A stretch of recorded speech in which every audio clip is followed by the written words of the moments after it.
नमो सिद्धाणं नमो आयरीयाणं नमो उवज्झायाणं नमो लोये सव्यसाहुडं मंगलं भगवान् वीरो मंगलं गौतमो गणी मंगलं कुन्दकुन्दाद्यो जैन धर्मोस्तु मंगलं सर्वमंगलमांगल्यं सर्वकल्याणकारकं प्रधानं सर्वधर्माणां जैनं जयतु शासनं मंगल में मंगलकरण बीतराग विज्ञान नमोता ही जाते भये अरहंतादि महान करि मंगल करि हो महा ग्रंथ करन को काज जाते मिले समाज सब पावे निज पद राज।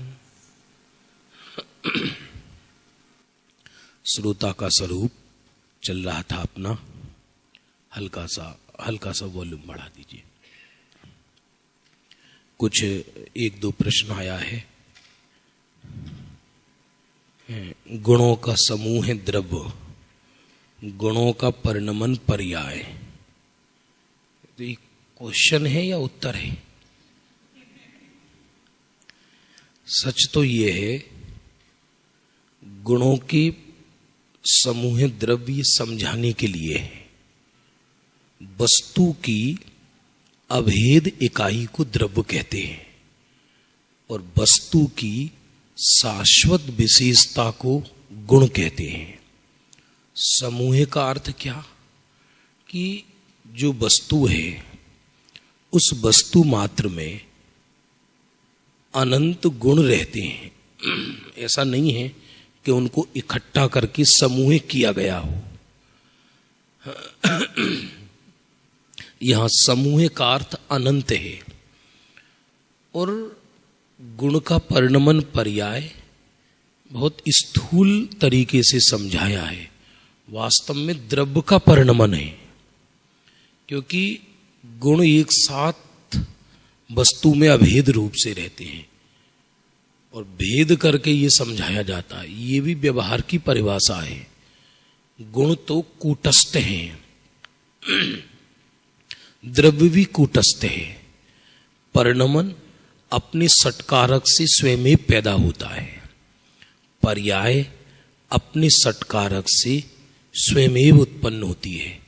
और जब वो पर्याय अपने सटकारक से स्वयं उत्पन्न होती है तो उस पर्याय का निमित्त गुण होता है। इसलिए व्यवहार से ये कहा जाता है कि गुण के परिणमन को पर्याय कहते हैं, क्योंकि गुण त्रिकाली है, परिणमन अनित्य है।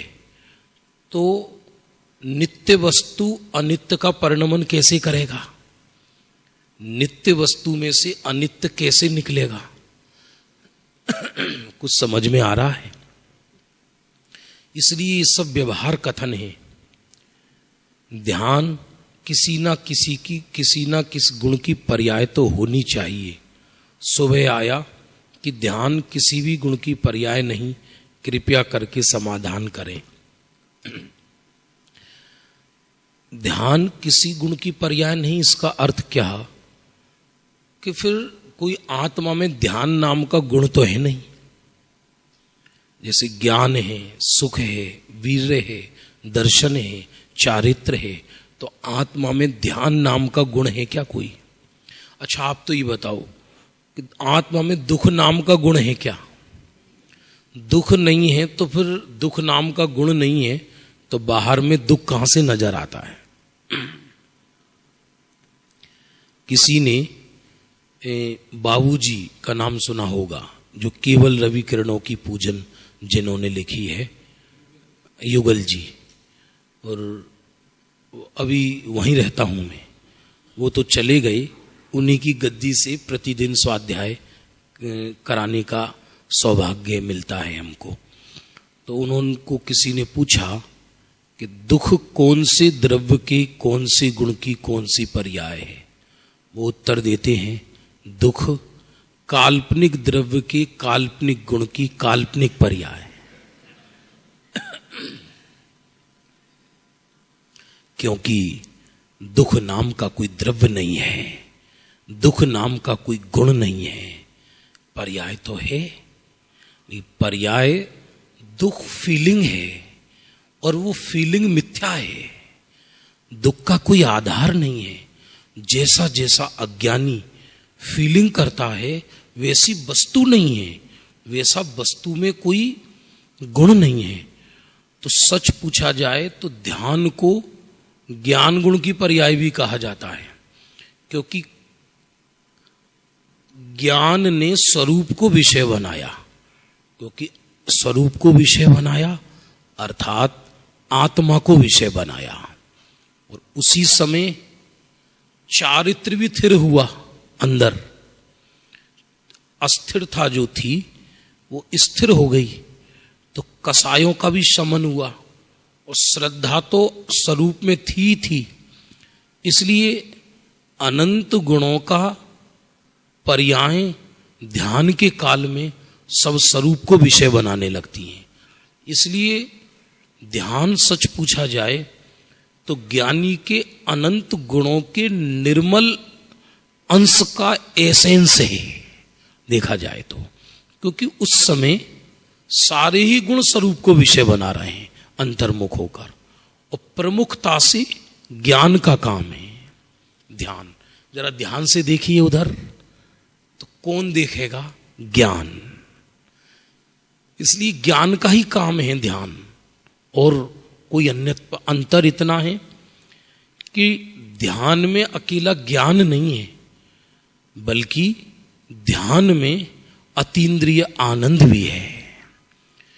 कोई ये कहे कि ध्यान के काल में आत्मा, ज्ञान आत्मा को विषय बनाता है, तो ये थोड़ा शुष्क हो गया।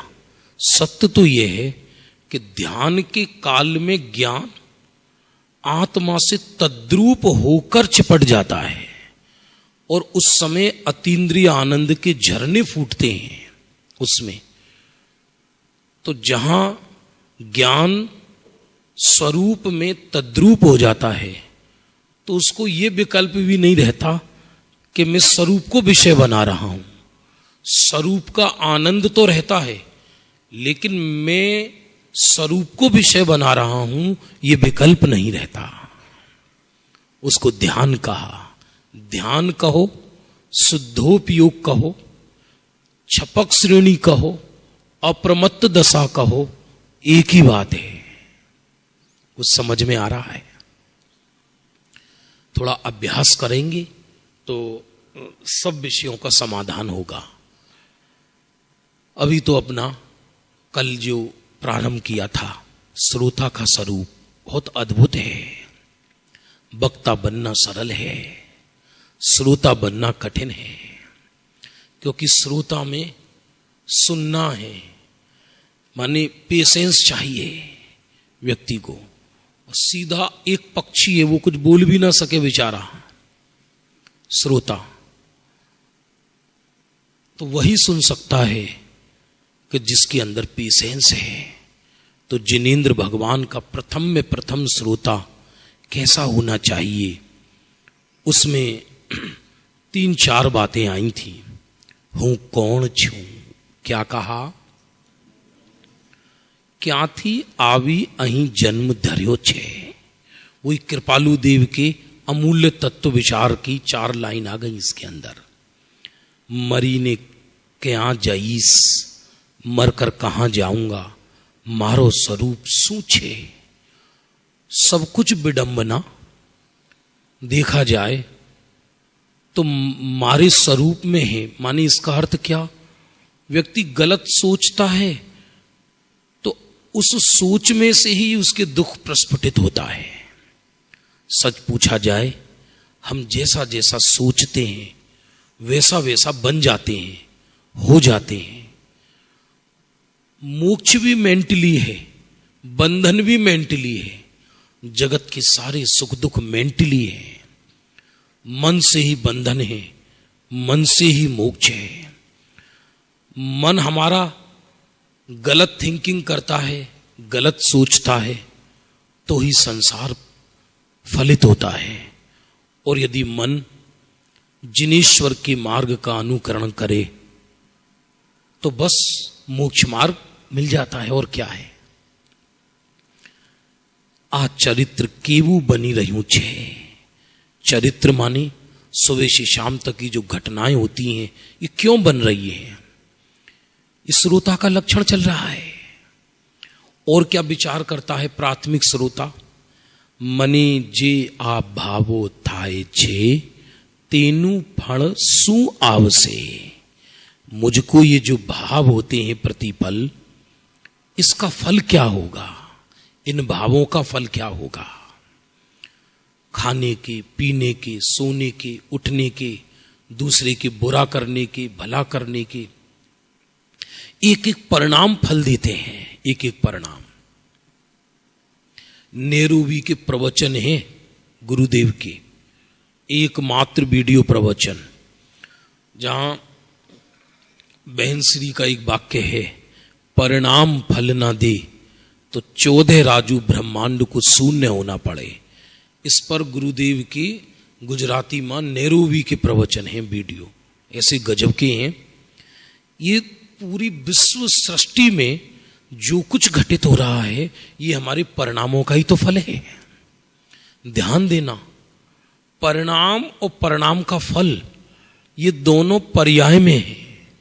स्वभाव जो त्रिकाल विद्यमान है उसमें न परिणाम है न परिणाम का फल है, वो तो साक्षी है एकदम। तो एक एक परिणाम का फल मिलता है। कोई ये सोचे कि मेरे को कौन देखता है, कौन जानता है, ऐसा नहीं है। अनंत सर्वज्ञ मेरे परिणामों के साक्षी है। एक एक परिणाम का हिसाब है जैन दर्शन में, एक एक परिणाम का। ऐसा कोई ईश्वर ऊपर पुस्तक लेकर नहीं बैठा जो हमारे परिणामों का फल लिख रहा हो। स्वयं मेरी आत्मा ही उन परिणामों का साक्षी है। तो श्रोता ये विचार करता है कि ये जो मेरे परिणाम होंगे उनका फल क्या होगा। तो परिणाम सुधर जाएंगे, सुधरेंगे गुणस्थान प्रमाण। ध्यान देना, हम क्या करते हैं कि पहले गुण स्थान में सिद्ध होना चाहते हैं और भाषा 7वें गुण स्थान की बोलना चाहते हैं, जबकि है पहले गुण स्थान में। किसी को बुखार आ जाए तो मान लो कोई मुमुक्षु हो, स्वाध्यायी हो, उसको बुखार आ जाए और कोई उससे पूछे केम छो, पर्याय गरम थई गई छे, बुखार हो गया है। हमारे में, मुझ में कुछ नहीं है, बस पर्याय गरम हो गई है, ऐसा। वो ये सोचता है कि मैं यदि उत्कृष्ट भाषा बोलूंगा तो ज्ञानी कहलाऊंगा, जबकि ऐसा नहीं है, ऐसा नहीं है। आप जानते भाषा परिवर्तित 6ठे गुण स्थान में बताइए, 5 गुण स्थान तक भाषा लोक की और अभिप्राय जिनेन्द्र का। क्या कहा, भाषा जगत की। ज्ञानी भी भाषा तो जगत की बोलेंगे, मां को मां कहेंगे, पिता को पिता कहेंगे, घर में यही कहेंगे कि भोजन दीजिए, यही कहेंगे ये मेरा घर, मेरे बच्चे, बोलेंगे यही, क्योंकि भाषा जगत की और अभिप्राय जिनेन्द्र भगवान का।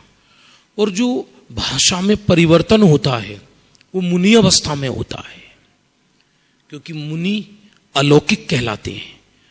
अब उनका जगत से कोई संबंध नहीं रहा, उनका गुण स्थान भी ऊंचा हो गया।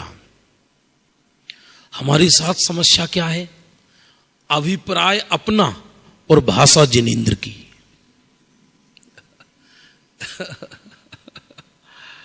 लेकिन एक एक परिणाम फल देता है ऐसा, जिसको भाषित होगा उसके जीवन में चरणानुयोग ऑटोमेटिक आ जाएगा, क्योंकि उसे मालूम है कि ये परिणाम मुझको फल देंगे।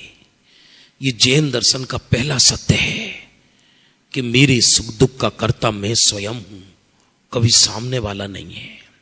एक एक परिणाम फल देगा। अभी आप जो यहां बैठे हैं, जिनेन्द्र के वचन सुन रहे हैं, जिनवाणी के वचन सुन रहे हैं, ये परिणाम जो चल रहे हैं, ये परिणाम कोई फल अनंत भव बाद देंगे ऐसा नहीं है। परिणाम का फल तत्काल भी होता है। जो परिणाम मुझे हुए, शुभ अशुभ या शुद्ध, तो शुद्ध परिणाम हुए तो उसी समय अतीन्द्रिय आनंद आया ना। अशुभ परिणाम में उस समय आकुलता हुई ना। और उसका भविष्य का फल तो सुखदायी है ही। तो एक एक परिणाम का फल मिलता है। इसका ऑपरेशन करो तो बहुत लंबा है। एक एक परिणाम, किसने देखा नरक, किसने देखा स्वर्ग, मैं तो चतुर हूं, मैंने छिपा लिया अपना पाप, किसी को मालूम नहीं पड़ा। अरे किसको मालूम नहीं पड़ा? और जिसे तू सर्वज्ञ कहता है उनको तो मालूम पड़ गया, और किसको शेष बचा? अज्ञानी जान भी लेगा तो क्या है, नहीं भी जानेगा तो क्या है। तथा आ जीव दुखी थई रह्यो छे, तो ये दुख दूर थवानो उपाय सूचे। ये किसका वर्णन चल रहा है? श्रोता का मेंटली वर्णन चल रहा है। वो क्या सोचता है, गंभीर हो जाता है। सत्य बात तो ये है, जिस दिन हमको ये विचार आने लगे कि मैं दुखी क्यों, उसी दिन दुख का काल नजदीक आने लगता है। दुख की मौत होने लगती है। जिस दिन ये मालूम पड़ जाए मेरे अज्ञान का कारण क्या है, उसी क्षण से अज्ञान गलने लगता है, नष्ट होने लगता है। आजीव दुखी थई रह्यो छे। सुबह से शाम तक खाना पीना, उठना, चलना, बैठना, आकुलित है ना ये जीव, आकुलित। अच्छा, अभी जिनवाणी के श्रवण में आकुलता है या निराकुलता? जिनवाणी श्रवण में आकुलता है या निराकुलता है? यदि निराकुलता होती तो आप जानते हो, शुभ क्रिया का काल यदि लंबा हो जाए तो अशुभ रूप परिवर्तित हो जाती है। नहीं आया समझ में? शुभ क्रिया का काल यदि लंबा हो जाए तो वो अशुभ रूप कन्वर्ट हो जाती है। ये नियम है। लेकिन शुद्ध भाव के साथ ऐसा नहीं है। शुद्ध भाव अनंत काल तक रह सकता है क्योंकि मेरा स्वरूप है, लेकिन शुभ अशुभ भाव अनंत काल तक नहीं रह सकता। विधान का समय 3 घंटे है, और 4 घंटे हो जाए, 5 घंटे हो जाए तो आनंद की स्थान पर जहर बरसने लगे। क्यों? क्योंकि पराश्रित क्रिया में निराकुलता नहीं हो सकती। जो अपने आश्रय से परिणाम होता है वो निराकुल होता है। जो पर के आश्रय से परिणाम होता है वो निराकुल परिणाम नहीं कहलाता। साक्षात दिव्य ध्वनि भी सुनो, दिव्य ध्वनि भी जिनेश्वर के समवसरण में बैठकर, वो भी निराकुलता का कारण नहीं है। अरे कैसी बातें कर रहे हो? कि हां, यदि वो निराकुलता का कारण हो तो मुनिगण उस दिव्य ध्वनि से उपयोग हटाकर स्वरूप में क्यों लगाते हैं? तत्वों का चिंतन स्वरूप में जाने में बाधक है या साधक? तत्वों का चिंतन स्वरूप में जाने में बाधक है या साधक? बोलो।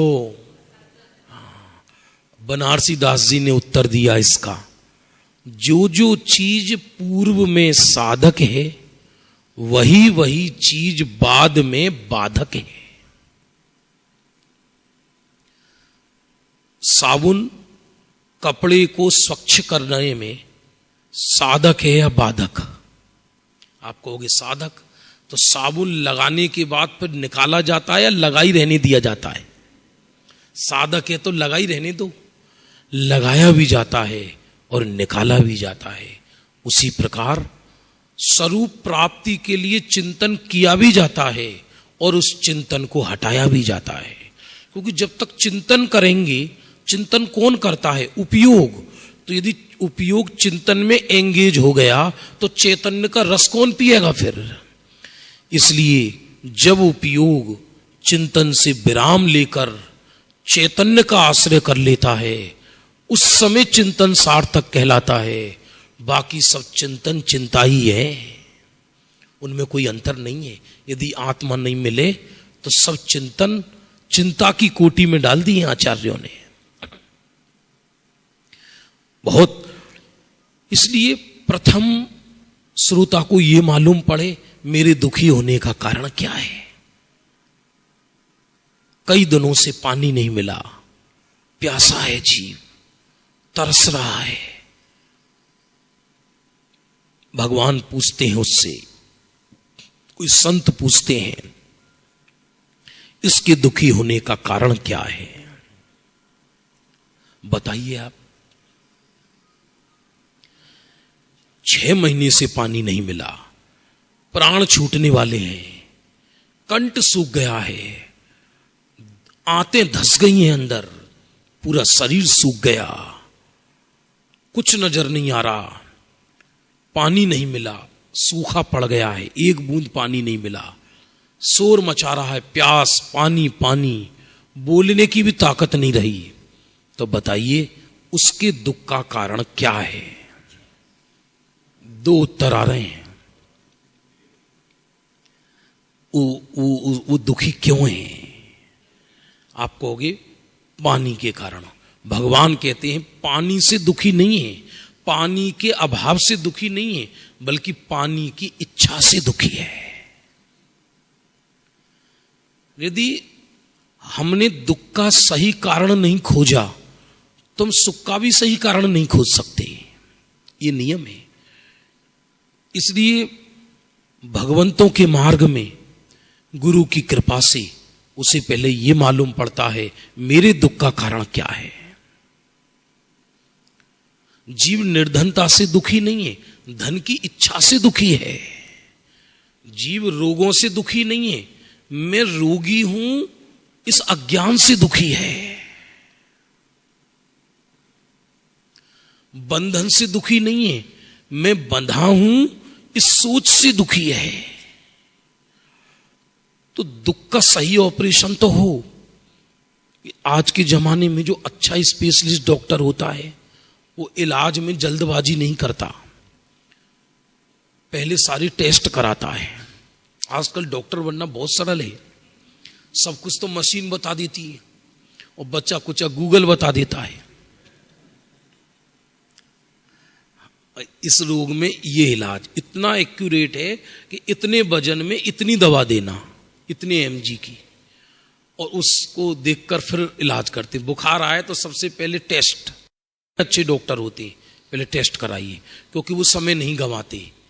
मान लो है वायरल और दे दे मलेरिया का, या है मलेरिया और 5 दिन वायरल की दवा देगा तो व्यर्थ में साइड इफेक्ट होगा ना। तो 1 दिन बुखार में और झूलने दो इसको, और क्रोसिन दे दिया कि भाई बुखार आए तो क्रोसिन दे देना, और 3 घंटे बाद टेस्ट का रिजल्ट आएगा, फिर इलाज करूंगा। उसमें मालूम पड़ा मलेरिया और टाइफाइड दोनों मिक्स हैं। अब इलाज दिया तो 7 दिन में सही हो गया। क्यों? उसे दुख का मूल कारण मालूम था। इसलिए हम दुख का कारण पर द्रव्य को समझ रहे हैं। हम दुख का कारण, ध्यान देना, हम कसाय मिटाना चाहते हैं, लेकिन कसाय के स्रोत को जीवित रखना चाहते हैं। कसाय का स्रोत क्या है? अज्ञान। हमें सब गुस्सा क्यों आता है? हम जब जाप जपते हैं तो हमारे मन में ऊल जलूल भाव आते हैं। तो पहले गुण स्थान में ऊल जलूल नहीं आएंगे तो क्या आएंगे? हर व्यक्ति सुखी होने के लिए गंभीर होना चाहता है। एब नॉर्मल होना माने पागलों के लक्षण है। एब नॉर्मल माने मिथ्या दृष्टि। हर कोई व्यक्ति ये सोच रहा है, माने धर्मी माने बिल्कुल सुबह से शाम तक राख लपेट कर ऐसा बैठा रहे शरीर, वो ये समझ रहा है। तो जो सामान्य लोग हैं जगत के, वो घबराते कि भैया हमको नहीं बनना बाबा। वो ये समझते धर्मी माने एकदम सावधान, हाथ पैर बांध के, मुंह पे पट्टी बांध के कुआं में कूद जाओ। वो धर्मी समझ रहे हैं। जबकि धर्म की शुरुआत कहां से होती है? सत्य समझ से। ऐसा हो सकता है, सुनना ध्यान पूर्वक, ऐसे बैठा है रीढ़ की हड्डी सीधी करके और इतना उपसर्ग सहन कर रहा है कि कोई उसके बदन को आग लगा दे तो भी मुंह से उफ ना करे। और एक व्यक्ति बाहर में 96,000 विवाह कर रहा है। घबराना मत, सुनना शांति पूर्वक। माला के बाद माला डलवा रहा गले में, नंबर लगा है, तो भी भगवान कह रहे हैं ये धर्मी है और वो अधर्मी है। अभी कैसे समझ में बात आए? कुछ समझ में नहीं आया? आपकी नहीं आया समझ में? क्योंकि एक द्रव्यलिंगी है तो देह के आश्रित क्रियाओं कर रहा है, बस उसे ये डर है, नरक के भय से पाप नहीं कर रहा, लेकिन उसको एकत्व शरीर में ही है पूरा का पूरा। दुख का मूल कारण उसको समझ में नहीं आ रहा। दुख का मूल कारण पराश्रित भावों में अहम करना है, मिथ्यात्व है दुख का कारण। एक नोविग्रेवियक या अनुत्तर में जो देव होते हैं, सम्यक दृष्टि सर्वार सिद्धि में रहने वाला एक देव बाल ब्रह्मचारी होता है और 33 सागर तक अपुनरुक्त तत्व चर्चा करते हैं सर्वार सिद्धि के देव। इसका अर्थ क्या? इसका अर्थ समझना, जैसे मैं ज्ञान स्वरूपी हूं, ये उन्होंने चर्चा की। इसके बाद 33 सागर तक ये वाक्य रिपीट नहीं होता दोबारा, इतनी चर्चा करते हैं वो। और एक नीचे पंचम गुण स्थानवर्ती गृहस्थी जीव बच्चों को खिला रहा है, हाय हाय मची है। भगवान से पूछा जाए ज्यादा सुखी कौन है, तो भगवान क्या उत्तर देंगे? अरे बोलो, वो पंचम, जो हमको ऐसा लग रहा है कि ये तो बहुत गृह जंजाल में फंसा है, क्योंकि हम दुख का कारण दीवारों को मान रहे हैं, जबकि दुख का कारण अंदर है। ये इसको ग्रंथि भेद कहते हैं। और जब तक ये समझ में नहीं आएगा तब तक जो दुख का कारण है ही नहीं, हम उसी को मिटाने लगे हैं। टोडरमल जी ने एक जगह लिखा है, अज्ञानी की सोच में 3 तरह के विपर्यास होते हैं, कारण विपर्यास, स्वरूप विपर्यास, भेदा भेद विपर्यास। क्या कहा, जरा मिलकर बोलेंगे? कारण विपर्यास, स्वरूप विपर्यास, भेदा भेद विपर्यास। जो दुख का कारण है नहीं उसको दुख का कारण मान रहा है, जो सुख का कारण है उससे अनजान है। स्वरूप है कुछ, मान कुछ रहा है, जो अपने से भिन्न है उसे अपना मान रहा है, और जो अपना है उसे भिन्न मान रहा है। दुख मिटाने की जल्दी कोशिश मत करो, मिटेगा भी नहीं। पहले ये जानो कि हम दुखी क्यों हैं। इसलिए प्रथम श्रोता का स्वरूप चल रहा है। ये नहीं कहा कि प्राथमिक श्रोता आकर पहले माला जपता है, ये कुछ नहीं। सच कह रहे हैं आपको, ये सब यदि मूल कारण ना मिले तो ये सब धर्म के नाम पे मन बहलाने जैसी बातें हैं। या पूजन कर ली, पाठ कर लिया, कीर्तन कर लिया, सब कुछ किया, ये ही नहीं पता मैं दुखी क्यों हूं, तो 24 घंटे क्या किया कि जैसे मन को बहलाया। सत्य बात है, श्रोता का स्वरूप चल रहा है। श्रोता का आ जीव दुखी થઈ રહ્યો છે તો એ દુઃખ દૂર થવાનો ઉપાય શું છે? મારે આટલી વાતનો નિર્ણય કરી જેથી કંઈક મારો હિત થાય એ જ કરવું। कितनी बात का, कितनी बात उसने सोची, बोलेंगे आप, रिपीट करेंगे? पहला क्या था, देख के बताइए, हूं कौन छू। दूसरी बात क्या थी, क्यांथी आवी अहीं जन्म धर्यो छे। 2। तीसरी बात क्या थी, मरीने कया जईस। चौथी बात क्या है, मारो स्वरूप शू छे। 5वीं बात क्या है, आ चरित्र केवू बनी रह्यो छे। 6ठी बात क्या है, मने जे आ भावो थाय छे तेनो फल शू आवशे। और 7वीं बात क्या है, आ जीव दुखी थई रहो छे, तो ये दुख दूर थवानो उपाय सूझे। जिसको ये विचार आ गया, समझ लो आधा केवल ज्ञान हो गया। रोग का कारण पता पड़ गया तो जीव का स्वभाव यह है कि जीव दुखी रह ही नहीं सकता, दुख दूर करेगा ही करेगा। अज्ञानी भी दुख मिटाने का उपाय ही कर रहा है। व्यक्ति आत्महत्या भी सुखी होने के लिए करता है। सत्य बात तो यह है, जगत के सारे जीव दुखी भी हो रहे हैं तो ऐसा सोचकर थोड़ी दुखी हो रहे हैं कि हमें दुखी होना है। उपाय तो वो सुख का ही कर रहे हैं, लेकिन मालूम नहीं है उन्हें कि हम सुख का उपाय कर रहे हैं। सुबह उठता है जीव, नहाता है, धोता है, और मंदिर तो समझ लो लोक लाज के कारण चला जाता है थोड़ा बहुत, जिन कुल में जन्म हुआ है। फिर 9-10 बजे हर कोई व्यक्ति घर से निकलता है कमाने के लिए। ये नहीं कहा जा रहा, यदि इसको ये कहें तो बुरा लगे कि गधा बोझा ढोने के लिए भाग रहा है।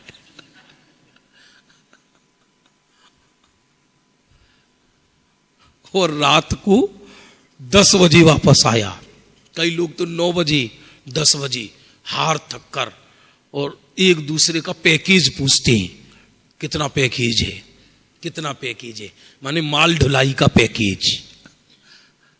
और बेचारा हारा थका बूढ़ा बैल सुबह का निकला और रात को घर में आया और फिर अपनी पेट की टंकी भरता है, फिर मूर्छित होकर सोता है, फिर मुंह से लार निकल रही है क्योंकि इतना हारा थका सुबह से आया मूर्छित होकर, बिल्कुल मुर्दे जैसा स्वरूप।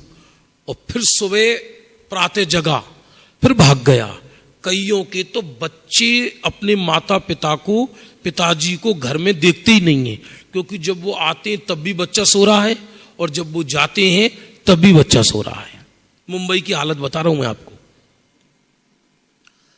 और अमेरिका में भी ऐसा नहीं है कोई वहां आनंद बरस रहा है, सब ऐसा ही है। ऐसा नहीं है कोई अमेरिका में 4 फेफड़े होते हैं, वहां 2 दिल होते हैं, वहां की हड्डियों में से आनंद हो रहा है, वहां शमशान में अमृत बरस रहा है।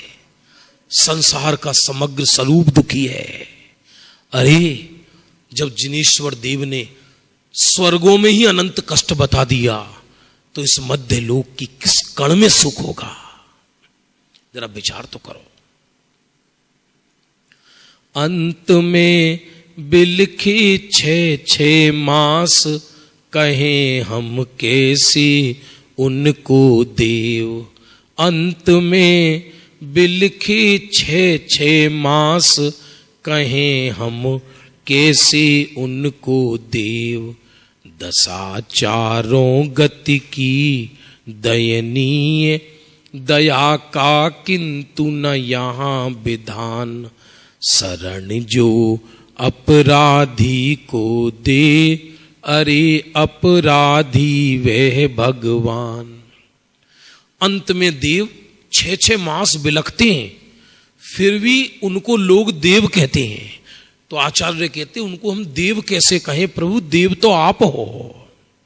4 गति के देव तो दुखी हैं, जबकि देवों को छींक भी नहीं आती। वहां पर हॉस्पिटल नहीं है, वहां कोई दुकानदारी नहीं है, वहां कर्म भूमि नहीं है, इच्छा से पहले ही इच्छा पूर्ति हो जाती है, तो भी अनंत दुखी है मिथ्यात्व के कारण। और जो चारों तरफ कसायों की भट्टी से जल रहे हों वो सुखी कैसे हो सकता है। इसलिए प्रथम ये मालूम पड़े कि मेरे दुखी होने का कारण क्या है, कि मेरा ज्ञान है, मिथ्यात्व है। माने मिथ्यात्व, अज्ञान और असंयम 3 दुख के कारण कहे जाते हैं। क्या कहा? मिथ्यात्व, अज्ञान और असंयम। प्रथम मिथ्यात्व दूर होता है तभी अज्ञान दूर होता है, और जब मिथ्यात्व और अज्ञान दूर हुआ तो एक अंश में संयम प्रकट होता है। मिथ्यात्व एकदम नष्ट होता है, लेकिन असंयम धीरे धीरे नष्ट होता है। इसलिए चारित्र के विकास में समय लगता है। श्रद्धा का विकास एकदम पूर्ण होता है और चारित्र का विकास धीरे धीरे होता है। श्रद्धा चतुर्थ गुण स्थान में पूर्ण हो जाती है। टोडरमल जी ने लिखा है रहस्यपूर्ण चिट्ठी में, चौथे गुण स्थानवर्ती की श्रद्धा और सिद्धों की श्रद्धा एक जैसी है, एक जैसी, रंच मात्र अंतर नहीं है, रंच मात्र अंतर। लेकिन चारित्र का विकास धीरे धीरे होता है। हम क्या कर रहे हैं कि मिथ्यात्व तो गया नहीं, प्रथम कसाय मिटाना चाह रहे हैं, वो जा नहीं सकती, ये नियम है। इसलिए दुख दूर होने का भी क्रम है, वो कैसे जाएगा? इस ऊपर से कितनी भी एंटीबायोटिक दवा खाए और गलत खाए, है वायरल बुखार और दवा ले रहा है बैक्टीरियल, तो उसका बुखार दूर नहीं होगा, संभव नहीं है। अंदर तो रोगाणु पड़े हैं ना उसके, कैसे दूर होगा? तो श्रोता का स्वरूप चल रहा है कि श्रोता ऐसे विचार करता है। आशा है व्यक्ति के बहुत ज्यादा, तृष्णा है। रतनकंड श्रावकाचार में स्वामी समंत भद्राचार्य ने मूल संस्कृत में दुनिया की 3 बीमारियां बताई, आशा, भय और स्नेह। क्या कहा? इससे जीव मिथ्यात्व का पोषण कर रहा है। पर द्रव्य से आशा है, ये पर द्रव्य मुझे सुख दे दे। लाइट चली जाए ना 1 मिनट में तो व्यक्ति आकुलित हो जाता है, मर गए बाबा कहां जाए, मर गए बाबा कहां जाए।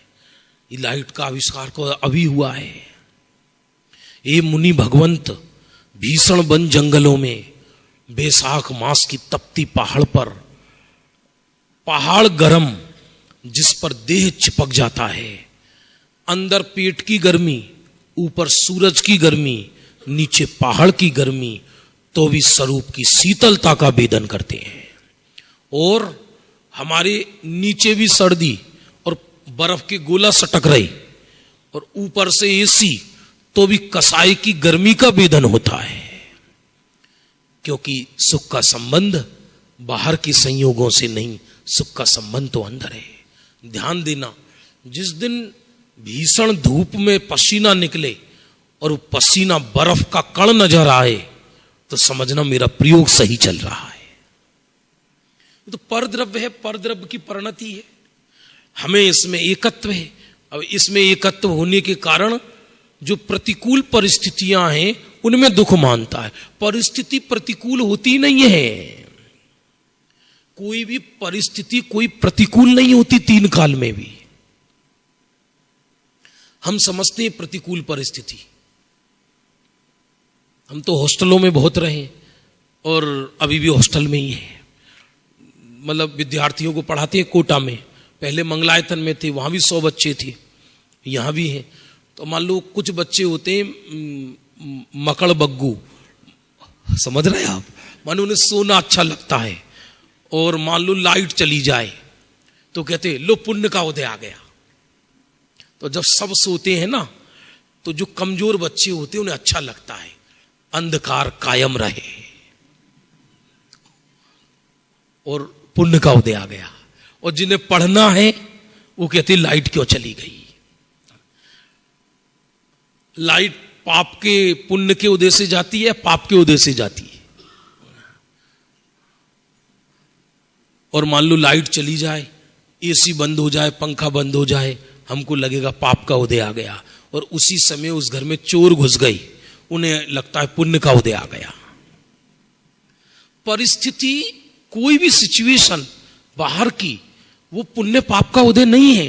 एक ही परिस्थिति एक व्यक्ति के पाप के उदय का कारण हो सकती है और वही परिस्थिति किसी के पुण्य उदय का कारण हो सकती है। इसलिए कोई भी सिचुएशन, आप लोक की एक भी परिस्थिति पुण्य पाप का कारण बता दीजिए कि पुण्य का कारण है या पाप का कारण है। अब ये कोई कुछ दिन पहले एक फ्लाइट क्रैश हुआ था ना बाहर, तो एक व्यक्ति की फ्लाइट चूक गई थी और उसको सिक्योरिटी वालों ने जाने नहीं दिया। बोले नहीं, अब अब वो बस फ्लाइंग होने वाली है, आप नहीं जा सकते, नहीं जा सकते। उसने बहुत हाथ पैर जोड़े और फिर वहां गुस्से में खूब गालियां बकी, उसको नहीं घुसने दिया। और उसके 10 मिनट बाद ही ये सूचना मिली कि वो फ्लाइट क्रैश हो गई है। तो बताइए, वो पहली वाली परिस्थिति जिसे वो दुख की परिस्थिति समझ रहा था, वो सुख की परिस्थिति कहलाई या नहीं कहलाई? परिस्थिति तो परिस्थिति है, परद्रव्य की परिणति तो परद्रव्य की परिणति है। इसलिए बहुत मोटा अज्ञान है ये कि हम रोग से दुखी हैं। ये बहुत मोटा अज्ञान है कि हम बाहर की परिस्थिति से दुखी हैं। ये बहुत मोटा बड़ा अज्ञान है ये। जगत की कोई भी संयोग सुख दुख का कारण नहीं है। इसलिए पहले दुख का कारण जाने कि मेरा दुख का कारण क्या है। मारे आटली बातनो निर्णय करे, जेती कईक मारो हित थाए एज करवू। अब जब ये निर्णय हो गया, अब इससे मेरा हित अब कैसे होगा वो करो, स्वयं निर्णय करो। एवा विचार थी कोई जीव उद्यम बंत थयो छे। कोई लिखा, कोई का अर्थ करोड़ों में कोई एक हाथ दो। भरा पड़ा है विश्व। व्यक्ति कुत्ता बिल्ली की तरह जन्म ले रहा है, कुत्ता बिल्ली की तरह देह छोड़ रहा है, भाग रहा है, भाग रहा है, हाय हाय हाय हाय।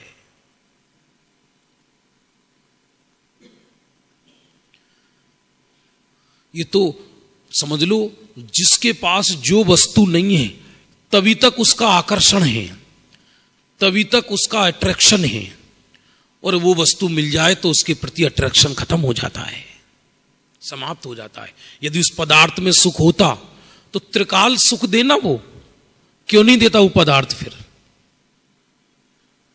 इसलिए विश्व के सारे पुरुषार्थ को आचार्यों ने नपुंसकता कही है।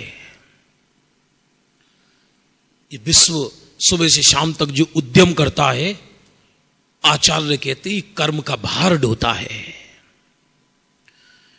क्योंकि जगत अज्ञानी जिसमें हमें अपना समय नष्ट करता है, भगवान कहते वो कार्य सब कर्म करता है, तू नहीं करता। एक मनुष्य गति की प्राणी तो प्रयत्न करते देखे जाते हैं, बाकी देवों में, नारकियों में, त्रियंचों के कौन से मकान दुकान हैं? इनके भी पेट भर रहे नहीं भर रहे? पेड़ पौधों के पत्तों के इनके जीवन को कौन चलाता है? कुत्ते को घाव हो जाता है, गाय को बुखार आ जाता है, ये कौन से हॉस्पिटल में भर्ती हो रही हैं? स्वयं कर्मोदय से अपने आप सही होते हैं, अपने आप बीमार होते हैं, अपने आप देह छूटता है। हमें लग रहा है कि हमारे प्रयत्नों से काम हो रहा है। प्रयत्न होना, इच्छा होना और वैसे ही कर्म का उदय होना, तीनों चीज एक साथ हो जाती हैं और अज्ञानी को यह भ्रम हो जाता है कि मेरे इच्छा और प्रयत्न से ऐसा हो रहा है। अब हम कुछ नहीं कर रहे उसमें, स्वयं अपने आप कर्मोदय करा रहा है। क्या गजब का मार्ग पा। कोई एक जीव, ऐसा लिखा, क्योंकि विश्व भरा पड़ा है, किसको फुर्सत है?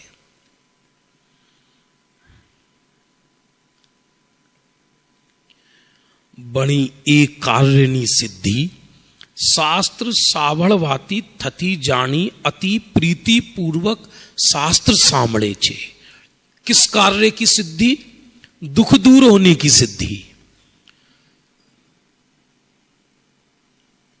गुरु के चरणों में बैठकर, अथवा जरूरी नहीं है, हो सकता है किसी का भाग्य ऐसा ना हो कि उसको शास्त्र सुनाने वाले मिले ही मिले, तो स्वयं पठन करेगा, अथवा समान बुद्धि वाले के साथ बैठेगा।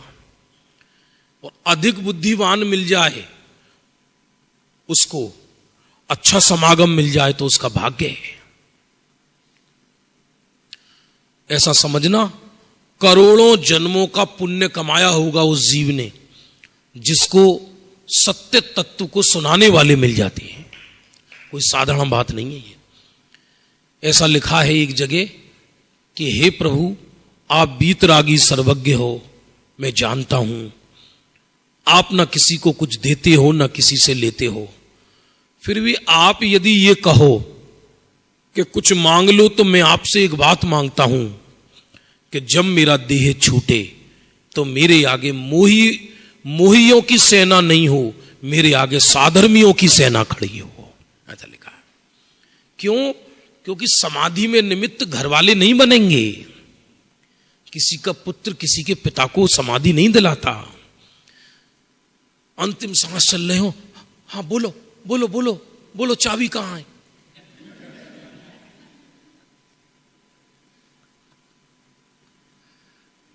सांस चल, अच्छा चूल्हे में पहले जमाने में माल रख देते ना चूल्हे में दबा के ऐसा, और यदि पिताजी बता दें कि हाँ हाँ वहां है, तो इतना खुश होता है कि उनके मुर्दे पे 4-4 चादर डालता है, इतना खुश होता है। आज तक सुना है कि किसी की पत्नी ने पति को समाधि दिलाई है, या किसी के पति ने पत्नी को समाधि दिलाई है? ये कोई नहीं है। इनको तो ठगों की टोली कहा है ग्रंथों में, ठगों की टोली। लेकिन समागम मिल जाना, सदगुरु मिल जाना, साधर्मी मिल जाना, सत्य को बताने वाले मिल जाना, ऐसा समझना जैसे गणधर मिल गए, वो साधारण बात नहीं है। क्यों? ये उपकार तीर्थंकर भी यही उपकार करते हैं, और क्या उपकार करते हैं।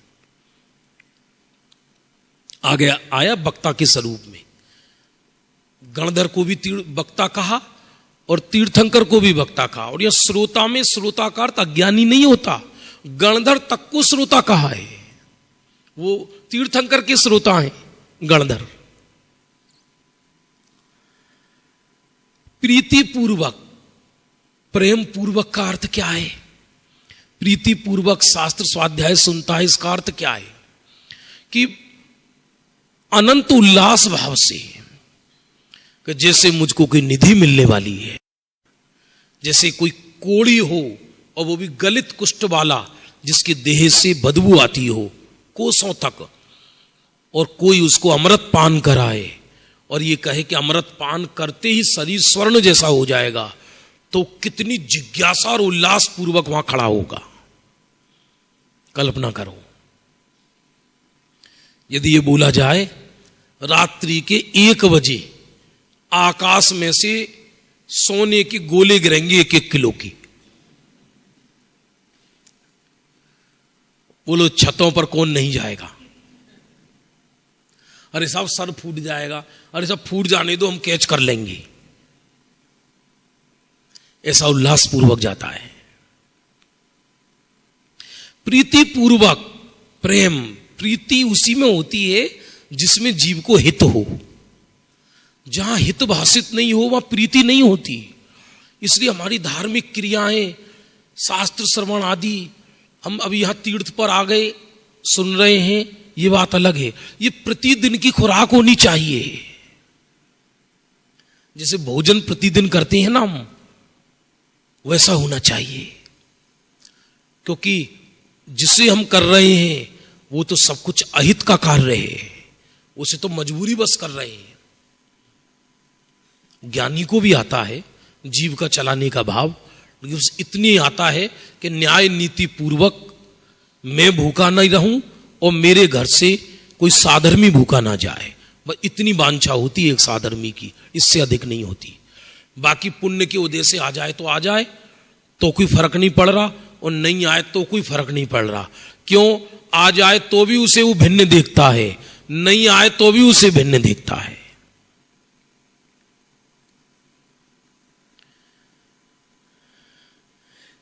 काई पूछबू होए तो पूछे छे, प्रीति पूर्वक शास्त्र सुनता है, और कुछ पूछना हो तो पूछता है। बणी गुरुए कहेला अर्थ ने पोताना अंतरंग में बारंबार विचारे छे।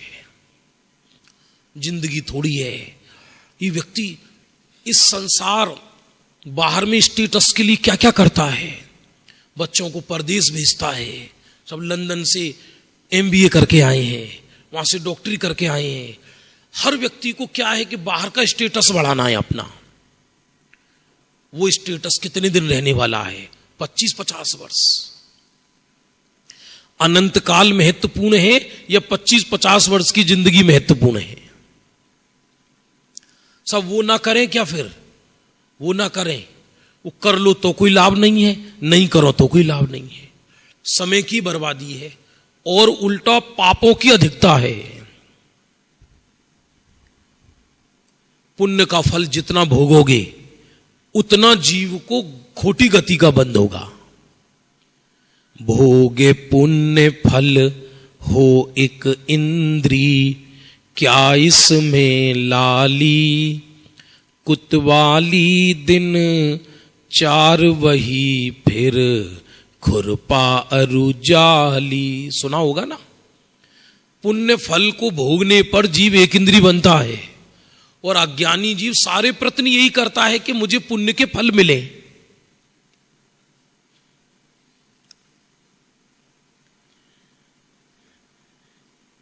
प्रीति पूर्वक पहले सुने, सबसे पहले तो ये था विचार, कैसे विचार चले, फिर दुख का कारण सही जाने, फिर गुरु के चरणों में शास्त्र श्रवण करे, फिर कुछ पूछना हो तो पूछे।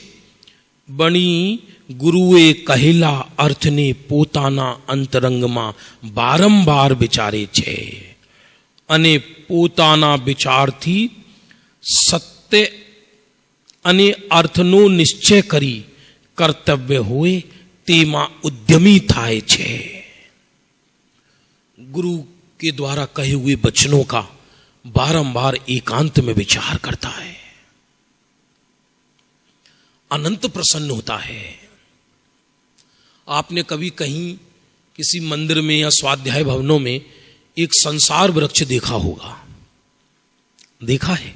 एक वृक्ष है, नीचे 4 सर्प हैं, एक व्यक्ति वृक्ष की डाली पकड़े है और हाथी वृक्ष को तोड़ रहा है, और चूहे, एक सफेद चूहा एक काला चूहा डाली को कुतर रहा है, और मधुमक्खी का छत्ता ऊपर लगा है जो उसको नोच नोच के कह रहा है।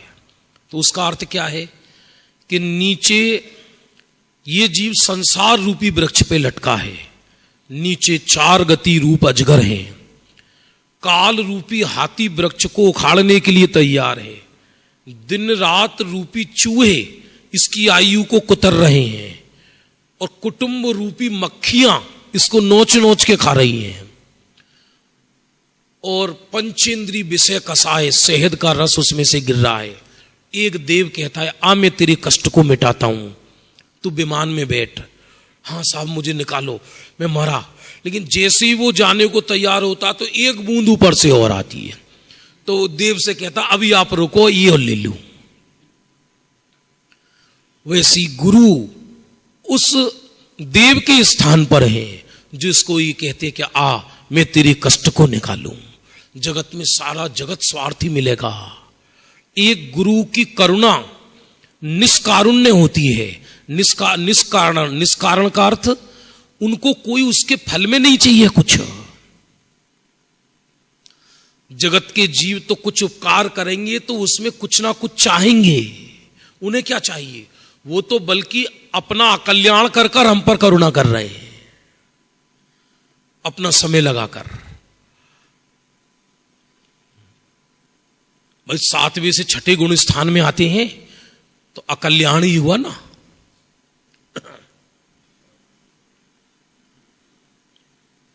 ए प्रमाणे तो नवीन श्रोतानो स्वरूप जानवो। ये नवीन श्रोता का स्वरूप है, यहां कहीं भी किसी क्रियाकांड में नहीं अटकाया। का क्या करे बेचारा, बहुत आगे पढ़ना। ऐसे ऐसे बेचारा बड़ी मुश्किल से कई जीव धर्म मार्ग में आते हैं, बस उनको भाई तुम शुक्रवार को ये करना, शनिवार को ये करना, ये भगवान का प्रक्षाल करना, ये पूजन करना, ये पाठ करना। उसका मैं निषेध नहीं कर रहा, लेकिन मूल चीज तो रह ही जाती है, मूल चीज रह जाती है। उसको ये नहीं कहते कि ये तुम शास्त्र श्रवण करना। मूल औषधि नहीं मिलेगी तो इलाज कैसे दूर होगा? ये जो बड़े बड़े हॉस्पिटल है ना, मेदांता, अपोलो, ये हॉस्पिटल नहीं, ये बहुत बड़े प्रोजेक्ट हैं। और हम सब उनकी प्रयोगशाला के प्रयोग के विषय हैं।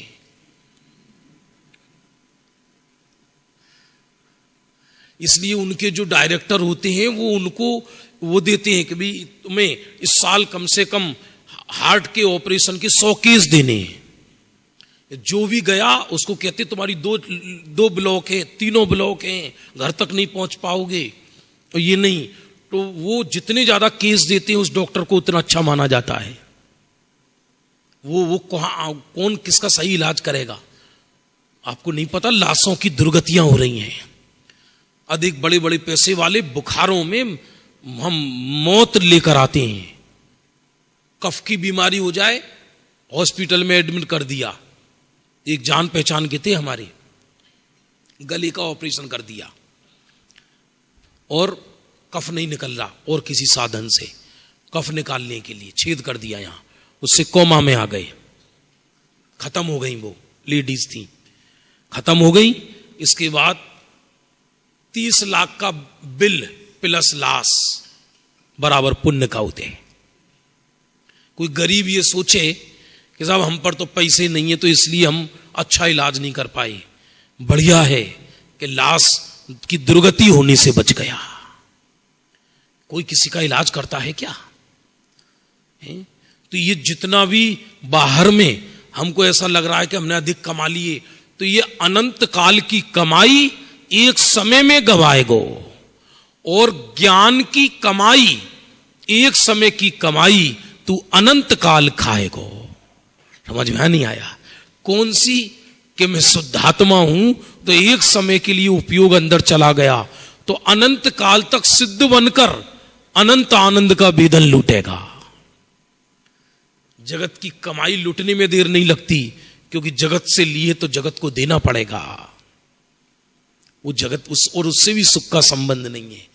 ये आप प्रमाणे नवीन श्रोतानो स्वरूप छे। इसलिए अपने बच्चों को घर में सबको ये आधा घंटा शास्त्र श्रवण होना चाहिए कम से कम। इस काल में तीर्थंकर है नहीं, चारों तरफ भौतिकता का आकर्षण है, गुरुओं का मिलना भी बहुत दुर्लभ है। चारों तरफ व्यक्ति पूर्व जन्म के संस्कार लाया नहीं है, बहुत व्यस्त है, समय नहीं है लोगों पर। बात मत करो साहब हम पर समय नहीं है। 99% लोग यही कहते हैं हम पर समय नहीं है, हमसे बात मत करो हम पर समय नहीं है, हमें बहुत जल्दी हो रही है, हमें निगोद जाना है। उनसे कोई पूछे तो तुम पे समय नहीं है, एक बात तो बताओ आप जा कर रहे हो। चाहे अज्ञानी ज्ञानी लोक में, साधु संसारी विद्वान पंडित मूर्ख सब इसी में लगे हैं। किसमें? काय का समय नहीं। क्या है ऐसा? कौन सा कार्य कर दिया तुमने? ऐसा क्या कार्य है? धरती पाताल लोक में चली गई, उसे खींच के ला रहे हो क्या? क्या है ऐसी क्या बात है? तुम पे समय क्यों नहीं है? क्या कर रहे हो तुम? इस आत्मा के लिए क्या कर रहे हो तुम पे? क्या क्यों समय नहीं है बताइए आप। जब हॉस्पिटल में भर्ती हो जाता है व्यक्ति, उस समय आता है नहीं आता है? उस समय कहां से समय आता है? ये तो बहाने, तो मिथ्यात्व में बहाने ही बहाने हैं। इसलिए यदि अनंत सुखी होना हो तो इस सर्वज्ञ के बताए मार्ग पर चलेंगे तो अवश्य सुखी होगा। अभी प्राथमिक श्रोता का स्वरूप है, फिर मध्यम श्रोता का स्वरूप आएगा, फिर वो ज्ञानी हो जाएगा, फिर वो गणधर तक को श्रोता कहा है। शेष विषय समय आने पर कभी लेंगे, अभी समय हो गया। किसी को कोई मन में संशय या प्रश्न या जिज्ञासा हो तो आप पूछ सकते हैं, किसी को कोई भी भाव हो। हाँ जी। इच्छा का कारण मिथ्यात्व। इच्छा का कारण डायरेक्ट इच्छा दुख का कारण नहीं है। इच्छा किस कारण से होती है? मिथ्यात्व के कारण। मिथ्यात्व क्या है? मुझे ऐसा लगा ये पदार्थ से मुझे सुख मिलता है, ये मिथ्यात्व है। तो फिर बार बार मुझे इस पदार्थ की प्राप्ति की इच्छा होती है। यदि इच्छा में भी मूल क्या है? मिथ्यात्व। और अज्ञान 12वें गुण स्थान तक जाता है। अज्ञान दो तरह के होते हैं, एक मिथ्यात्व सहित अज्ञान, एक अपूर्ण ज्ञान को अज्ञान कहते हैं। तो जब तक जीव को पूर्ण ज्ञान नहीं होगा तब तक इच्छाएं होती रहेंगी। और एक है असंयम। तो इन तीनों में भी जो मूल दुख का कारण है वो मिथ्या दर्शन है। जब मिथ्यात्व गया तो अज्ञान और असंयम तो अपने आप भागने लगते हैं। इसी को तत्वार्थ सूत्र में उमा स्वामी महाराज अलग ढंग से बोलते हैं कि बंधन के 5 कारण हैं: मिथ्या दर्शन, अविरति, प्रमाद, कसाय और योग। दुख के कारण कहो या बंधन के कारण कहो, एक ही बात है। हाँ,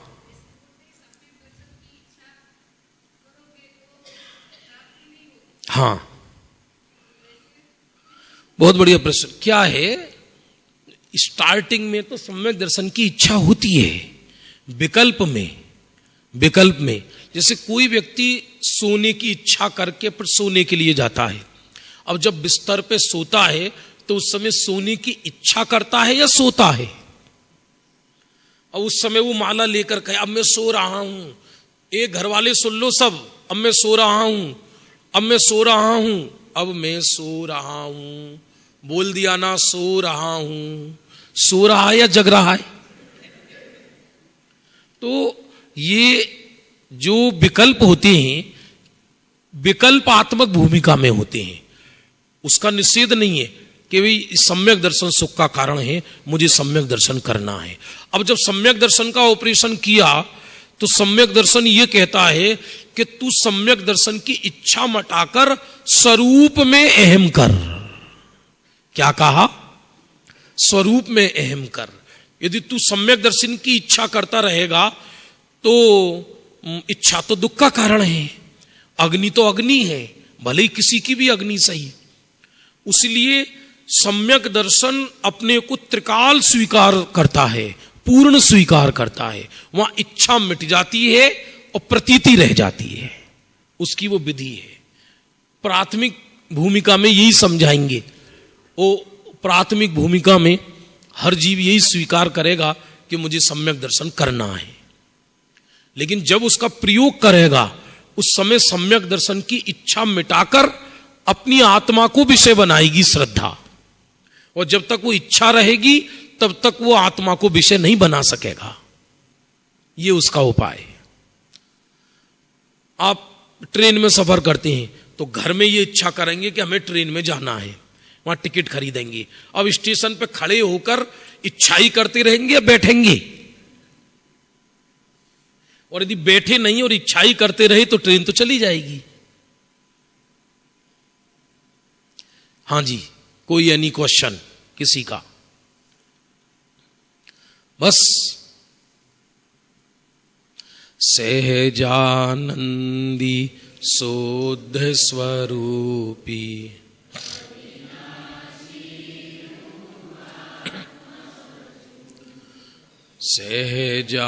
सहजानंदी शोध स्वरूपी नासी आत्मा छू सहजानंदी